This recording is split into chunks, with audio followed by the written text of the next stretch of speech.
दोस्तों तो आज की इस वीडियो में हम लोग बात करेंगे एसएससी जीडी 2026 की वैकेंसी में आपको कौन कौन से डॉक्यूमेंट्स की ज़रूरत पड़ने वाली है अगर आपने इस वैकेंसी में फॉर्म फिलअप किया है तो। क्योंकि दोस्तों अगर आपका एक भी डॉक्यूमेंट्स अगर छूट जाता है तो आप डायरेक्ट भर्ती से बाहर भी हो सकते हो। इसीलिए दोस्तों आज का वीडियो खास एसएससी जीडी 2026 वाले स्टूडेंट्स के लिए है। और दोस्तों अगर आपने भी फॉर्म फिलअप किया है तो ये वीडियो आपके लिए बहुत ही ज़्यादा महत्वपूर्ण रहने वाला है। क्योंकि दोस्तों कुछ ऐसे डॉक्यूमेंट्स हैं जिसे अक्सर स्टूडेंट्स बाद में बनवाते हैं, समय रहते नहीं बनवाते हैं, तो उनको इस का जो फ़ायदा है वो नहीं मिल पाता है और उनको बाहर होना पड़ता है। तो आपके लिए वीडियो इम्पोर्टेंट है, तो आप वीडियो पूरा देखना।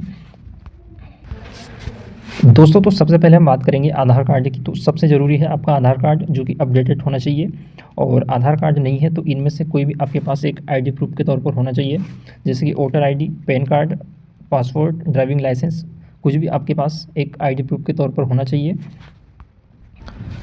लेकिन दोस्तों अगर आपके पास आधार कार्ड है आइडेंटिटी प्रूफ के तौर पर और आपने अभी तक इसको अपडेट नहीं कराया है, मोबाइल नंबर लिंक नहीं कराया है, तो आप अवश्य करवा लें, क्योंकि आपकी जो फ़ोटो है वो मिसमैच ना हो और इसमें आपको कोई बाद में दिक्कत ना हो डॉक्यूमेंट वेरिफिकेशन के टाइम। इसलिए आप अपना जो आधार है उसे ज़रूर अपडेट करवा के जाएँ और पहले से ही जो अपडेट है उसे करवा कर रखें। इसके बाद है सेकंड, शैक्षणिक योग्यता के दस्तावेज क्या चाहिए। तो आपने अगर 10th की है, 12th की है, तो उसकी मार्कशीट आपके पास होनी चाहिए ओरिजिनल, प्लस आपको अपने साथ इसकी 2 या 2 से अधिक इसकी फ़ोटोकॉपी कर रखनी है, और 10वीं का जो सर्टिफिकेट है वो आपके पास होना चाहिए। इसके साथ ही जो आधार में आपका नाम है और 10th की जो मार्कशीट में आपका नाम है वो सेम होना चाहिए, और आधार में जो आपकी डेट ऑफ बर्थ है और 10th की जो मार्कशीट है उसमें जो आपकी डेट ऑफ बर्थ है वो भी सेम होना चाहिए दोस्तों। इसके बाद है दोस्तों third, caste certificate, SC ST OBC। तो OBC को इसमें आपका सेंट्रल का फॉर्मेट में आपका सर्टिफिकेट चाहिए रहता है, जो कि अभी इस वैकेंसी में लागू हुआ है 31 दिसंबर 2025 से पहले आपका OBC का जो कास्ट सर्टिफिकेट है सेंट्रल का वो बना हुआ होना चाहिए। अगर आप 31 दिसंबर के बाद मतलब 1 जनवरी 2026 को से कभी भी बाद में आप बनवाते हो तो वो लागू नहीं होगा। और अगर आपके पास कास्ट सर्टिफिकेट अगर स्टेट का है, अपने राज्य का है, तो वो भी इस वैकेंसी में नहीं चलता है, क्योंकि सेंट्रल की वैकेंसी है, केंद्र की वैकेंसी है, तो इसमें जो आपका सर्टिफिकेट है वो भी सेंट्रल का ही चाहिए होता है। तो अगर आपने अभी तक इसका जो सर्टिफिकेट है वो नहीं बनवाया है तो अभी भी आज से लगभग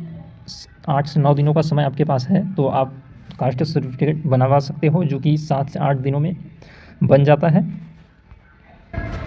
इसके बाद दोस्तों AWS सर्टिफिकेट, फिर आपको इसमें ज़रूरत पड़ेगी डॉक्यूमेंट्स में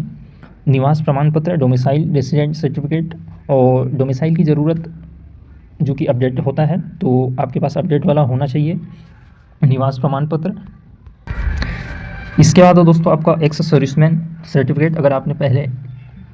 कभी सेवा कहीं दी हो तो आपके पास जो एक्स सर्विसमैन का सर्टिफिकेट बनता है जो आपको मिलता है तो वो आपके पास होना चाहिए। और इसके बाद सबसे ज़्यादा इम्पोर्टेंट है पासपोर्ट साइज फ़ोटो, कम से कम आपके पास 20 फ़ोटो से ऊपर रहनी चाहिए, कम से कम 20 तो रहनी ही चाहिए इसमें, जो कि वाइट बैकग्राउंड के साथ। और वही फ़ोटो जो आपने फॉर्म में फिलअप करते समय फॉर्म में लगाई है तो वही फ़ोटो आपके पास कम से कम 20 फ़ोटो रहनी चाहिए। इसके बाद आपको ज़रूरत पड़ने वाली है इसमें डॉक्यूमेंट्स में कैरेक्टर सर्टिफिकेट, जो कि आपके इंस्टीट्यूट, स्कूल, कॉलेज द्वारा आपको दिया जाता है, आपने जहाँ भी पढ़ाई की हो वहाँ से आपका कैरेक्टर सर्टिफिकेट दिया जाता है। इसके बाद ज़रूरत पड़ती है आपको डॉक्यूमेंट्स में एफिडेविट में, कि अगर आपका नाम, डेट ऑफ बर्थ और कहीं आपके डॉक्यूमेंट्स में मिसमैच हो तो आपको एफिडेविट की भी ज़रूरत इसमें पड़ सकती है, जो कि आपको बाद में ज़रूरत पड़ती है। लेकिन जो मैंने आपको कास्ट सर्टिफिकेट, 10th की मार्कशीट, आधार कार्ड और वैलिड आईडी प्रूफ के तौर पर मैंने आपको जो डॉक्यूमेंट्स बताए हैं वो आपके पास ज़रूरी होने चाहिए। और दोस्तों आपके पास अभी भी टाइम है, और अगर आपने एसएससी जीडी का 2026 वैकेंसी का फॉर्म फिलअप नहीं किया है तो आपके पास अभी 8-9 दिनों का समय बचा हुआ है। आप इसका फॉर्म ज़रूर फिलअप करें, क्योंकि नेक्स्ट ईयर जो 2026 के लास्ट में आपकी जो वैकेंसी आनी है उसमें का जो पेपर होगा 2027 में होगा, और 2027 में अग्निवीरों को